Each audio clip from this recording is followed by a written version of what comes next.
नमस्कार, बहुत स्वागत है आपका। आप देख रहे हैं रिपब्लिक भारत। 11 बजे की बड़ी खबरें लेकर मैं हूं आपके साथ सलोनी श्रीवास्तव, मेरी सहयोगी प्रियंका शर्मा भी इस बुलेटिन में आपको अहम खबरें बताएंगे। लेकिन शुरुआत इस वक्त की बड़ी खबर से कर रहे हैं, जहां आपको बताएं सुप्रीम कोर्ट ने नीट की परीक्षा को लेकर बड़ी बात कह दी है। दोबारा परीक्षा की मांग को खारिज कर दिया है सुप्रीम कोर्ट ने। ये बड़ी जानकारी मिल रही है।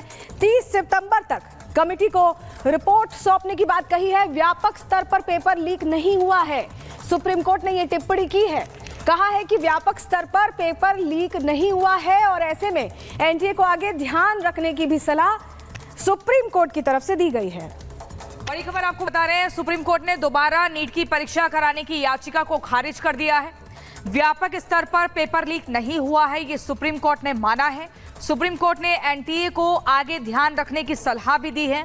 पटना हजारीबाग तक ही पेपर लीक सीमित रहा, इस तरह की बात भी कही गई है। तो ये बड़ी खबर आपको बता रहे हैं सुप्रीम कोर्ट की तरफ से क्या कुछ कहा गया। व्यापक स्तर पर पेपर लीक नहीं हुआ है, मुख्य तौर पर ये बात कही गई है। यानी कि ये माना है कि पटना और हजारीबाग तक ही पेपर लीक सीमित रहा है, बाकी और जगहों पर और राज्यों में नीट पेपर लीक नहीं हुआ है और ऐसी लापरवाही से आगे बचना होगा, इस तरह की सलाह भी दी गई है। और आपको बता दें, सुप्रीम कोर्ट ने एनटीए को आगे ध्यान रखने की सलाह दी है। यानी कि जो लगातार ये उम्मीद की जा रही थी कि सुप्रीम कोर्ट से जो फैसला आएगा, इसमें हो सकता है ये कह दिया जाए कि व्यापक स्तर पर पेपर लीक हुआ है, लेकिन सभी तथ्यों को देखने के बाद, परखने के बाद सर्वोच्च अदालत ने कहा है कि व्यापक स्तर पर पेपर लीक नहीं हुआ है। पटना और हजारीबाग तक ही पेपर लीक सीमित रहा है और लगातार जो नेक्सस फैला हुआ है, पिछले कुछ दिनों में जो हम तस्वीरें आपको दिखा रहे थे, वो पटना और हजारीबाग के इर्द गिर्द ही लोग सामने आए हैं। तो सुप्रीम कोर्ट ने यह कह दिया है कि सभी पक्षों की दलीलें सुनने के बाद उस नतीजे पर पहुंचा कि सिस्टमैटिक फेलियर नहीं है ये, बल्कि ये जो पेपर लीक है उसका असर सिर्फ हजारीबाग और पटना तक ही सीमित है। ऐसे में जो ढांचागत खामियां हैं उनको लेकर अवगत कराया गया है सुप्रीम कोर्ट की तरफ से एनटीए को। सुप्रीम कोर्ट ने ये दोहराया है कि पूरी परीक्षा जो है वो प्रभावित नहीं हुई है। ऐसे में दोबारा परीक्षा की जो मांग है उसे खारिज कर दिया है कोर्ट ने और ये भी कहा है कि एनटीए को आगे के लिए ध्यान रखना चाहिए कि इस तरह की लापरवाही ना हो, प्रश्न पत्रों में हेराफेरी ना हो, एनटीए को लेकर खास ध्यान दे। सबसे बड़ी बात यही कही है कि पेपर लीक व्यापक स्तर पर नहीं हुआ था, ऐसे में दोबारा परीक्षा नहीं कराने का फैसला लिया है। जो मांग थी उसको खारिज किया है। कहा है कि हजारीबाग और पटना में इसका असर देखा गया है, व्यापक स्तर नहीं रहा है। हालांकि कोर्ट ने यह कहा है कि कमेटी की रिपोर्ट तय करने के लिए 30 सितंबर 2024 तक का वक्त दिया गया, यानी 30 सितंबर 2024 तक कमेटी ये तय करे कि इस पूरे मामले में कैसे आगे बढ़ना है, इसका समय कोर्ट ने दिया है। और जो भी परीक्षाएं आगे होनी है एनटीए उसको लेकर सतर्क रहे, ये भी कहा। हमारे साथ हमारी सहयोगी सुजाता सीधे जुड़ रही हैं, उनका रुख कर लेते हैं। सुजाता, जो छात्र इंतजार कर रहे थे उनके लिए यह खबर है कि व्यापक स्तर पर असर नहीं मान रहा है कोर्ट और ये कह रहा है कि सिर्फ हजारीबाग और पटना में इसका असर हुआ है, तो ऐसे में दोबारा परीक्षा नहीं कराई जाएगी।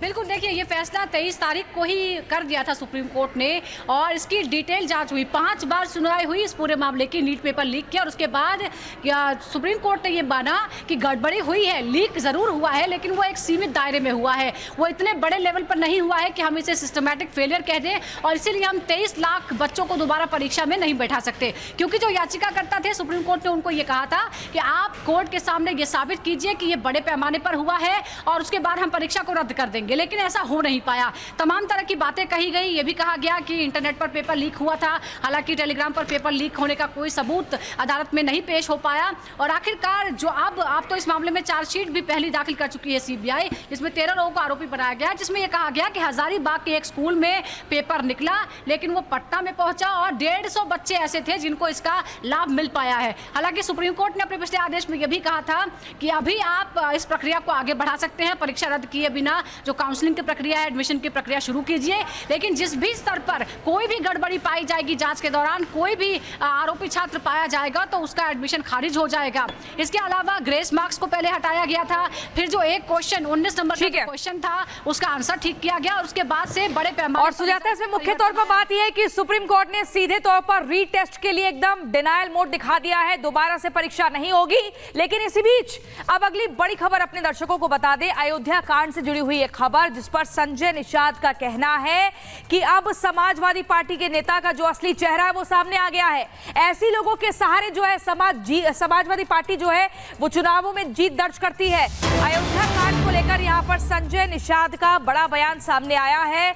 आपको बता दें, समाजवादी पार्टी का असली चरित्र सामने आ गया है। इस तरह की बात कही गई है, सपा के लोग रेप करते हैं, ऐसे लोगों के सहारे सपा जीती है। संजय निषाद ने इन बातों का जिक्र किया है अयोध्या कांड को लेकर, जहां पर आपको बता दें एक समाजवादी पार्टी का नेता जो कि 12 साल की नाबालिग लड़की का गैंगरेप करता है और उसके बाद उसकी लड़की के हाथ में 2000 रुपए थमा देता है कि जाकर डॉक्टर से बात कर लेना क्योंकि लड़की प्रेग्नेंट हो जाती है और खुलासा होता है। यही वो चेहरा है, आप देखिए, मोहित खान, जिसको अब गिरफ्तार किया जा चुका है। इसी को लेकर बार बार ये कहा जा रहा है कि वो समाजवादी पार्टी के नेता जो सदन में बेबाकी से बोलते हैं, इस मुद्दे पर आखिर चुप्पी क्यों साधे हुए हैं।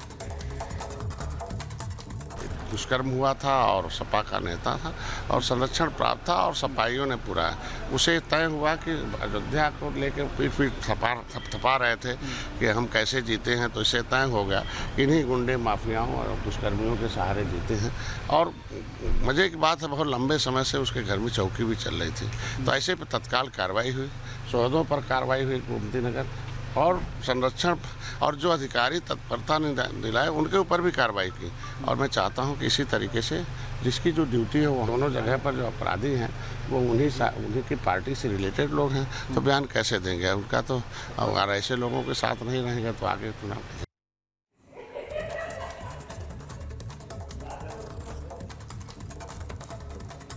तो संजय निषाद ने सपा पर हमला किया है और सवाल खड़े किए हैं कि समाजवादी पार्टी इस पूरे मामले को लेकर कुछ भी बोल क्यों नहीं रही है। लेकिन सपा का असली चरित्र एक तरह से सामने आ गया है। अयोध्या की धर्म नगरी में जिस तरह की घटना हुई है उसने वाकई शर्मसार कर दिया मानवता को। और नेता को लेकर भी जो एक संशय था लोगों के बीच, समाजवादी पार्टी नेता मोहित खान का नाम सामने आने के बाद सवाल ये खड़ा हो रहा है कि जनप्रतिनिधि इस तरह से शोषण कर रहे हैं और वो समाजवादी पार्टी जो महिला सुरक्षा को लेकर सदन के अंदर तो खूब मचाती है, लेकिन जब अपने ही नेता पर बात आती है तो कुछ भी बोलने से बचती है। ऐसा लग रहा है जैसे मुंह सिल गए हैं। रिपोर्ट देखिए।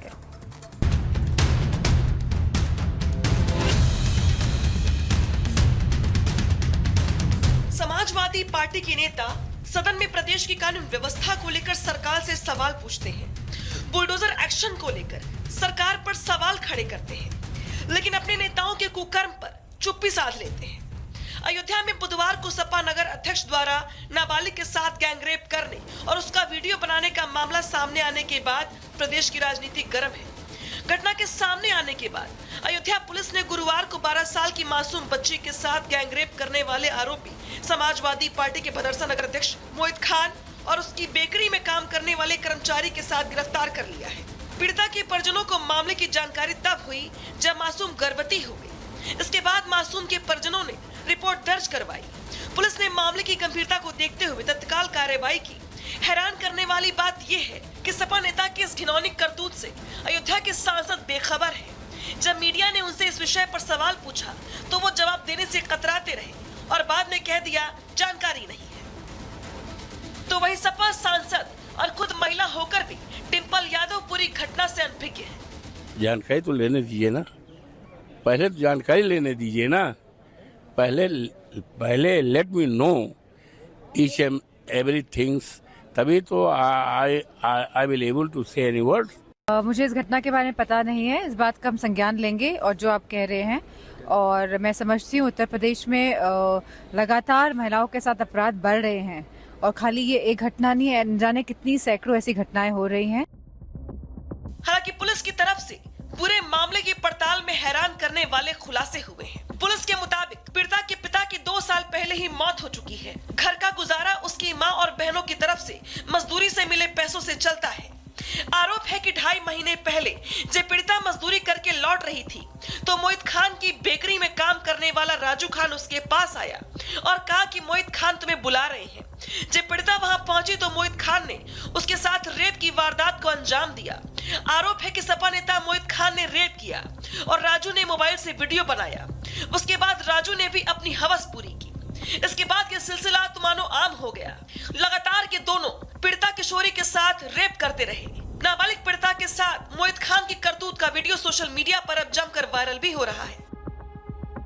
अब इस मामले में लगातार पुलिस की तरफ से जो तफ्तीश है की जा रही है, तमाम जो फैक्चुअल इंफॉर्मेशन है उसे कलेक्ट किया जा रहा है। जो एविडेंसेस जो लड़की ने आरोप लगाए थे उनकी जो एविडेंसेस थे, दोनों जो लोग हैं चाहे वो सपा का नेता हो या फिर दूसरा लड़का, उनके मोबाइल रिकॉर्ड से, उनके मोबाइल में मौजूद डेटा से उन एविडेंसेस को जांचा जा रहा है। लड़की का मेडिकल हर दिन हो रहा है, पिछले 3 दिनों से लगातार लड़की का मेडिकल किया जा रहा है। तो इसी थाने से वो पूरी कहानी का खुलासा होता है। जिस तरह ही वो पहुंचती है तुरंत FIR लिख ली जाती है और अगले दिन ही गिरफ्तारी कर ली जाती है। तो वही धर्म नगरी में हुए इस अधर्म को लेकर साधु संतों में जबरदस्त आक्रोश है और संत समाज कुकृत्य करने वाले मोहित खान पर कार्रवाई की मांग कर रहा है। पीडीए के नारा देने वाले लोग, दलित, शोषित, वंचित की बात करने वाले लोग, आज तक अभी तक एक ट्वीट नहीं आया। मामला कोई भी मामला हो जाता है तो ट्वीट करते हैं वो, और इस मामले पे कोई ट्वीट नहीं किए। सपा जो पार्टी है वो पहले से बदनाम रही है और दबंगों की पार्टी मानी जाती है।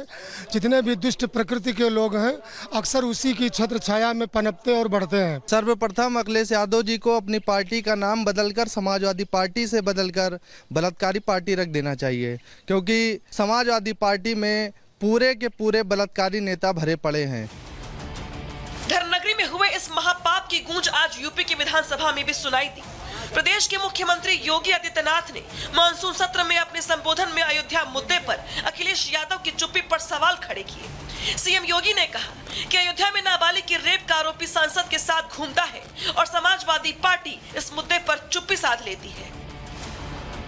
अयोध्या में मोइन खान जो समाजवादी पार्टी का नेता है, अयोध्या के सांसद की टीम का सदस्य है, 12 वर्षीय एक नाबालिग बच्ची के साथ दुष्कर्म का कृत्य में शामिल पाया गया। अभी तक समाजवादी पार्टी ने उसके खिलाफ कार्रवाई नहीं की है। मैं ये नहीं समझ पा रहा हूं कि ये सब क्या है। अब क्या ये कोई समाजवादी पार्टी ना बोले? आपका एक्टिव मेंबर है, आपके सांसद के साथ बैठ रहा है, खा रहा है, उनके साथ चल रहा है। इस प्रकार की घटिया हरकत में वो लिप्त है, लेकिन तब भी उसको हल्केपन से उड़ाने का काम यानी हल्केपन से लेने का काम होता है। भगवान राम की नगरी अयोध्या में जहां पूरे विश्व से लोग पुण्य कर्मों के लिए आते हैं, उस धर्म नगरी में सपा का नगर अध्यक्ष मोहित खान ऐसा घिनौना पाप कर रहा है जिससे हर किसी की रूह कांप जाए। चूंकि सियासत से जुड़ा मुद्दा है, सपा से तार जुड़े हुए हैं, तो बवाल होना तय है। लेकिन नाबालिग के साथ मोहित खान ने जो किया है वो घिनौना है, घृणित है, बर्बर है। सियासत चाहे जो करे, लेकिन इंसाफ जरूरी है और वो मिलकर रहेगा। Bureau report, Republic Bharat.